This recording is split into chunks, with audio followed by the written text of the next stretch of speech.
जय हिंद दोस्तों, मैं किशन आप सबका स्वागत करता हूं और शुरू करते हैं आज के डिफेंस समाचारों को। दोस्तों, भारत के पास अपना खुद का फ्लाइंग टेस्ट बेड नहीं है और इसे लेकर भारत अक्सर काफ़ी परेशान रहा है अपने इंजनों को टेस्ट करने के लिए। दरअसल इसके लिए हम बाकायदा रशिया अपने इंजन को भेजते हैं, जहां टाइम लगता है और हमें रशिया के हिसाब से चलना पड़ता है। इवन दोस्तों, अब भारत ने इसे देखते हुए एक बड़ा प्लान बना लिया है, जिसके तहत अब GTRE एक खास योजना पर काम कर रही है।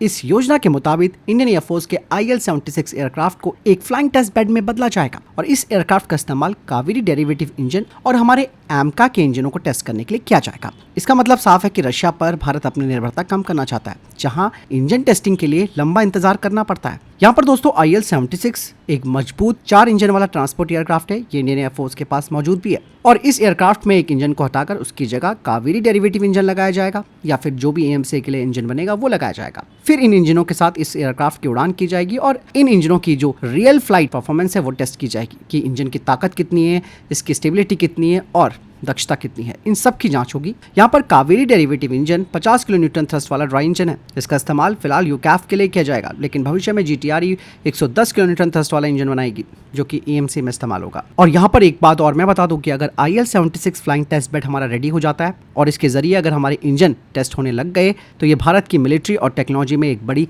ताकत बढ़ाएगा, खासतौर से चाइना और पाकिस्तान को देखते हुए। और इवन आत्मनिर्भर भारत के लिए भी काफ़ी महत्वपूर्ण कदम माना जा सकता है। हालांकि इसमें IL-76 में थोड़े बहुत मॉडिफिकेशन करने पड़ते हैं, जो कि किए जाएंगे फ्लाइंग टेस्ट बेड के हिसाब से।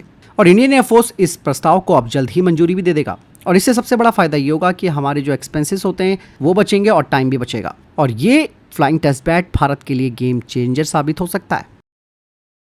इसके अलावा दोस्तों, भारत के D4 एंटी ड्रोन सिस्टम की डिमांड लगातार बढ़ती जा रही है और अब ताइवान भारत से इस D4 को खरीदने की बात कर रहा है। D4 ने हाल ही में ऑपरेशन सिंदूर में अपनी सफलता का परिचय दिया था, जिसे कि DRDO ने डेवलप किया है और इसमें भारत इलेक्ट्रॉनिक्स लिमिटेड और जेन टेक्नोलॉजीज ने भी साथ दिया है। स्पेशली दोस्तों, ताइवान चाइना से बढ़ते हुए ड्रोन खतरों से निपटने के लिए D4, जो कि एक प्रूवन एंटी ड्रोन सिस्टम बन चुका है, उसे खरीदने को लेकर बातचीत कर रहा है। D4 का नाम ड्रोन डिटेक्ट, डेटर और डिस्ट्रॉय सिस्टम होता है और D4 के जरिए भारत ने पाकिस्तान के स्वॉर्म ड्रोन्स को सफलतापूर्वक खत्म किया। और आपको बता दूं कि D4 360 डिग्री की कवरेज देता है, यानी कि चारों तरफ से आने वाले ड्रोन्स का पता लगा सकता है। इसमें डुअल किल क्षमता है, यानी कि सॉफ्ट किल और हार्ड किल। पोर्टेबल भी है, इसे आप एक जगह पर स्थिर भी कर सकते या फिर किसी व्हीकल पर इसे माउंट किया जा सकता है। GPS स्पूफिंग क्षमता है इसमें, यानी कि दुश्मनों के ड्रोन के रास्ते को ये बिल्कुल भटका देता है। और इवन 30 किलोवाट का लेजर DEW इसमें है, जो कि 4 से 5 किलोमीटर की दूरी पर ड्रोन्स को खत्म कर सकता है। यहाँ पर ताइवान की प्रॉब्लम ये है कि लगातार चाइना उनके एयरबेस और समुद्री सीमाओं के पास ड्रोन भेज रहा है, इसलिए ताइवान को एक भरोसेमंद आजमाया हुआ सिस्टम चाहिए और D4 उनके लिए बेहतर विकल्प बन चुका है। और इवन दोस्तों, भारत क्यों ना ताइवान को अपने इस D4 सिस्टम को दे, जब पाकिस्तान को चाइना के द्वारा ड्रोन सप्लाईज किए जा रहे हैं जो कि भारत के खिलाफ वो इस्तेमाल कर रहा है। तो ये भारत के लिए एक स्ट्रैटेजिक रूप से बड़ी बढ़त भी होगी चाइना के ऊपर। भारत ने अभी तक ताइवान को हथियार नहीं बेचे हैं, लेकिन अब यह मौका है जब भारत अपनी पावर को शो कर सकता है। माहौल बदल चुका है आज की डेट में। इवन मैं आपको बता दूं कि न केवल ताइवान बल्कि आर्मीनिया भी भारत से D4 खरीदने को लेकर बातचीत कर रहा है। इसके अलावा इंडियन आर्मी ने 4000 top attack anti tank mines खरीदने के लिए रिक्वेस्ट फॉर इन्फॉर्मेशन जारी कर दिया है और ये प्रोसेस DAP 2020 यानी कि डिफेंस एक्विजिशन प्रोसीजर 2020 के तहत किया जा रहा है, जो कि मेक इन इंडिया और आत्मनिर्भर भारत अभियान के तहत डिफेंस प्रोडक्शन को बढ़ावा देने की दिशा में बड़ा कदम माना जाता है। यहाँ पर मैं आपको बता दूं कि top attack anti tank mines ये ट्रेडिशनल माइंस से बिल्कुल अलग होते हैं, क्योंकि ट्रेडिशनल माइंस जो है वो व्हीकल के नीचे फटते हैं, जबकि टॉप अटैक माइंस दुश्मन के टैंक या फिर आर्मर व्हीकल के ऊपरी हिस्से को निशाना बनाते हैं। और आपको सबको मालूम भी है कि टॉप आर्मर जो होता है टैंकों का, वो अक्सर कमजोर होता है और इनमें स्पेशली स्मार्ट सेंसर्स लगे होते हैं, जो कि दुश्मनों के व्हीकल को पहचान कर वहां पर विस्फोट कर देते हैं। भारत को पाकिस्तान और चाइना जैसे देशों के साथ बढ़ते हुए तनाव को देखते हुए ऐसे हथियारों की जरूरत है। टॉप अटैक माइन से मेन बैटल टैंक्स को आसानी से रोका जा सकता है। और इस रेस में कौन कौन सी कंपनियां दौड़ में हैं, ये भी मैं आपको बता देता हूं, जैसे कि Bharat dynamics limited, Tata advance system, L&T defence और अन्य कई प्राइवेट और सरकारी कंपनियां हैं, वो भी इस RFI का हिस्सा बन सकती हैं। मतलब साफ है कि भारतीय सेना अब उभरती हुई चुनौतियों और उभरते हुए खतरों के लिए खुद को तैयार कर रही है। टॉप अटैक माइंस जैसी एडवांस टेक्नोलॉजी से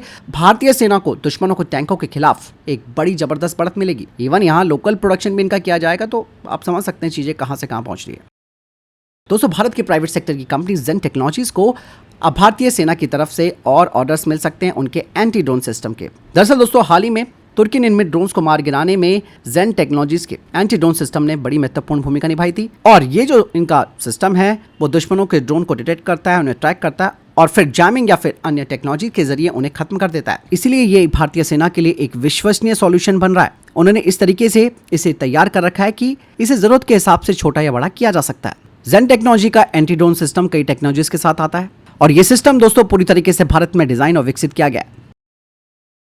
यहाँ पर दोस्तों भारत ने पाकिस्तान को ऑपरेशन सिंदूर के दौरान जितना नुकसान पहुंचाया है उसकी तो अब परतें अब खुलकर नजर आ रही हैं। मतलब वो सारी परतें खुल रही हैं जो कि अभी तक पब्लिक डोमेन में नहीं आई थी। और एक खबर तो आप सबको मालूम ही है, जब भारत के S-400 एयर डिफेंस सिस्टम जिसे कि सुदर्शन कहते हैं, उसने पाकिस्तानी एयरफोर्स के साप अवाक्स को मार गिराया था। और इस अवाक्स को 300 किलोमीटर की दूरी पर मार गिराया गया था, जो कि दुनिया का सबसे लंबी दूरी पर मारा गया एक बड़ा रिकॉर्ड भी बना भारत के जरिए। इंडियन एयरफोर्स ने अपने 501 एयर डिफेंस स्क्वाड्रन से S-400 की 48 N63 मिसाइल दागी थी पाकिस्तान के ऊपर। इस दौरान दोस्तों 300 किलोमीटर की दूरी पर पाकिस्तानी अवाक्स उड़ रहा था, जिसे सटीकता के साथ इस मिसाइल ने भेद दिया। और इस साब आयरे के गिरने के बाद पाकिस्तानी एयरफोर्स की सर्विलांस और कमांड क्षमता पर बड़ा असर पड़ गया। अब पाकिस्तानियों को यह बात समझ में आ गई है कि भैया अपने अवाक्स या फिर जो भी उनके ऐसे सिस्टम है, उन्हें अब बॉर्डर से भी वो यानी कि इंटरनेशनल बॉर्डर से 200 किलोमीटर दूर रखेगा, जिससे कि अब पाकिस्तानियों को ही नुकसान होगा, उनकी निगरानी क्षमता और घट जाएगी। यहाँ पर भारत को हवाई सीमा पर बड़ी बढ़त मिल चुकी है और भारत ने पहले ही पाकिस्तानी एयरफोर्स के बोलारी, सुकुर और नूर खान एयरबेस पर हमले किए थे। इसके अलावा एक और बड़ी अपडेट पाकिस्तान से ही आ रही है। दरअसल भारत ने पाकिस्तानी एयरफोर्स के 2 मोबाइल मिशन कंट्रोल सेंटर्स को खत्म कर दिया था और ये हमले 8 से 10 मई के बीच पाकिस्तानी एयरबेस नूर खान पर हुए थे।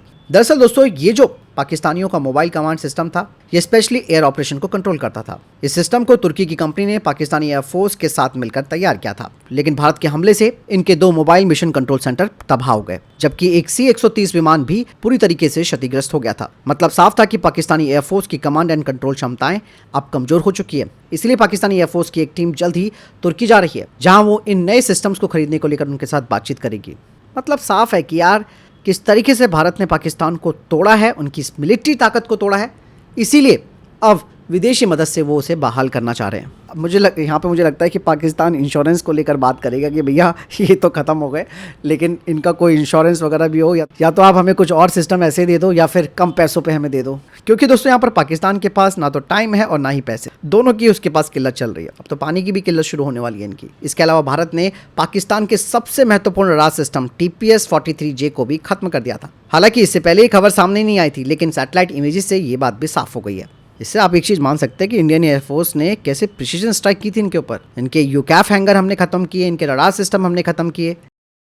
वहीं दोस्तों चीन अब पाकिस्तान को PL-17 मिसाइल देने की तैयारी कर रहा है और PL-17 PL-15 का भी एडवांस वेरिएंट है, जिसे कि वो इनके स्टेल्थ फाइटर जेट पर लगा कर देगा। और अगले कुछ महीनों के अंदर पाकिस्तान को चाइना का ये 5th जनरेशन का फाइटर जेट मिलने वाला है। PL-17 की अगर बात की जाए तो ये काफी advance air to air missile है। इस मिसाइल की रेंज 400 किलोमीटर है और आप लोग कहते हैं कि MTCR यहाँ पर बीच में ले आते हैं। मैं आपको बता दूं कि रशिया हो चाहे चाइना, इनको फर्क नहीं पड़ता कि कौन MTCR का मेंबर है कौन नहीं। अगर आप इस नियम का पालन भी करते हैं MTCR का, खुद चीन के इंजीनियर जाकर के इस मिसाइल की रेंज बढ़ा देंगे, तो क्या कर सकते हैं। हालांकि एक्सपोर्ट नहीं कर सकते, वो बात अलग है, लेकिन चीजें बैकएंड पे सब चलती हैं। PL-17 में दोस्तों ISR रडार और एक 2-वे डेटा लिंक जैसी मॉडर्न टेक्नोलॉजी है, जो कि इसे जैम रेजिस्ट बनाती है। मतलब साफ है कि ये दुश्मन के रडार सिस्टम को चकमा दे देगी और उड़ान के दौरान अपना निशाना बदल सकती है। इस मिसाइल की स्पीड मैक 5 से ज़्यादा है और ये मैनवर करने की क्षमता रखती है। मतलब एयर कॉम्बैट में ये काफ़ी खतरनाक होगी। PL-17 के जरिए पाकिस्तान लंबी दूरी के दुश्मनों के एयरक्राफ्ट जैसे कि टैंकर या फिर अवाक्स है, उन्हें निशाना बना सकता है। हालांकि भारत के लिए ये खतरा ज़रूर है, क्योंकि पाकिस्तान को ये मिसाइल स्टेल्थ फाइटर जेट्स के साथ मिल रही है, जो कि ऑब्वियस सी बात है दक्षिण एशिया में हवाई युद्ध की ताकत में संतुलन यानी कि बैलेंस को बदल देगा। इवन यहाँ पर पाकिस्तान को एज मिल जाएगी भारत के ऊपर। हालांकि भारत की तैयारी क्या है ये भी जाननी ज़रूरी है। भारत के पास रफाल, सुखोई और मिराज 2000 एयरक्राफ्ट हैं, जो कि मैच्योर और अस्त्र मिसाइलों से लैस है, लेकिन PL-17 की 400 किलोमीटर की रेंज के आगे ये थोड़े कम पड़ जाते हैं। इसलिए दोस्तों भारत को यहाँ पर अपनी स्ट्रैटेजी बदलनी होगी, हथियारों को अपग्रेड करना पड़ेगा। एक बार फिर रशिया के Su-57 को लेकर एक बड़ी अपडेट सामने आई है। दरअसल दोस्तों यहाँ पर Su-57 रशिया ने इतनी बार अप्रोच कर दिया है कि अब आप लोगों के मन में भी सवाल आता है कि भैया या तो इसको ले लो या फिर इसके ऊपर बात मत करो।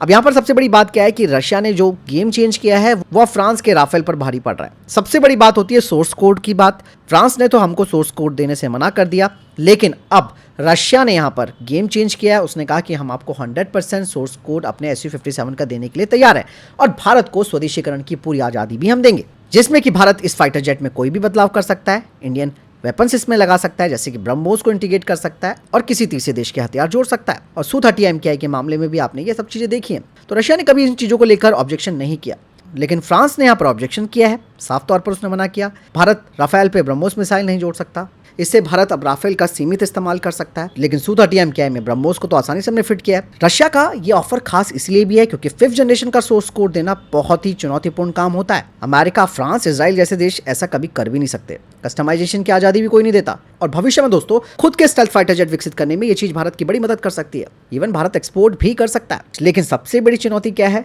वो भी आप जान लीजिए। कई रिपोर्ट से दावा कर चुकी हैं Su-57 में कई महत्वपूर्ण कंपोनेंट्स चीन से लिए गए, जैसे कि ऑनबोर्ड इलेक्ट्रॉनिक्स, कुछ और एवियोनिक्स सिस्टम और स्पेशल मेटल कंपोजिट्स।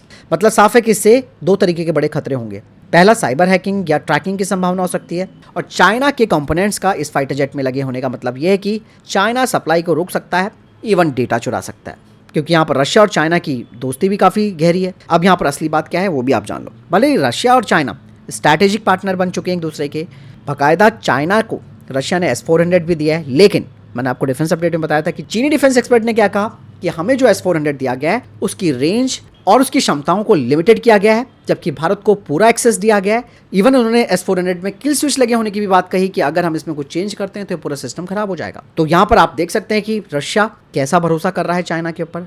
लोगों को इस बात की भी टेंशन होती है कि भविष्य में भारत और चाइना की जंग में रशिया क्या भारत का साथ देगा। ये चिंताएं जरूर है। यही सब वजह थी कि भारत ने FGFA से अपने हाथ वापस खींच लिए थे, क्योंकि इसमें कुछ टेक्निकल मुद्दे, फीचर क्वालिटी को लेकर भी बातें सामने आई थी, क्योंकि भारत को लगा कि उनके स्टैंडर्ड के हिसाब से ये मैच नहीं कर रहा। अब भारत के पास ऑप्शन क्या है? Su-57 है, सोर्स कोड मिलेगा, लेकिन चाइनीज कनेक्शन है। राफेल है दूसरा ऑप्शन, ये ऑपरेशनल भी है भारत के पास, लेकिन कस्टमाइजेशन की आज़ादी नहीं है। F-35 की बात करते हैं, अमेरिका सीधे इसका ऑफर नहीं करता, बहुत सारी परमिशंस लेनी पड़ेगी और रिस्ट्रिक्शन भी लगाएगा। लेकिन AMCA ये भारत का खुद का प्रोजेक्ट है, लेकिन 2035 तक आएगा। ऐसे में भारत को क्या करना चाहिए ये भी मैं आपको बता देता हूँ। भारत को टेक्नोलॉजी, साइबर और जो रणनीतिक विशेषज्ञ हैं उनके साथ बातचीत करनी चाहिए। अगर Su-57 से चाइनीज कंपोनेंट्स हटाए जा सकते हैं और सप्लाई चेन भारत में शिफ्ट की जा सकती है तो ये भारत के लिए एक बहुत बड़ा ऐतिहासिक अवसर बन जाएगा। अगर नहीं तो भारत को सावधानी बरतनी चाहिए, क्योंकि ये फैसला केवल टेक्नोलॉजी का नहीं है बल्कि स्ट्रैटेजिक भरोसे से भी जुड़ा हुआ है। रशिया का ऑफर बहुत जबरदस्त है, लेकिन उसके साथ चीन का जो साया जुड़ा हुआ है वो इस सौदे को जोखिम भरा बना सकता है। तो फिलहाल ये थे अभी तक के टॉप डिफेंस अपडेट्स। वीडियो के सामने कोई प्रश्न, जवाब या आपका कोई सवाल है कमेंट सेक्शन में लिखकर जरूर पूछ सकते हैं। वीडियो को लाइक और शेयर जरूर कीजिएगा। जय हिंद, वंदे मातरम।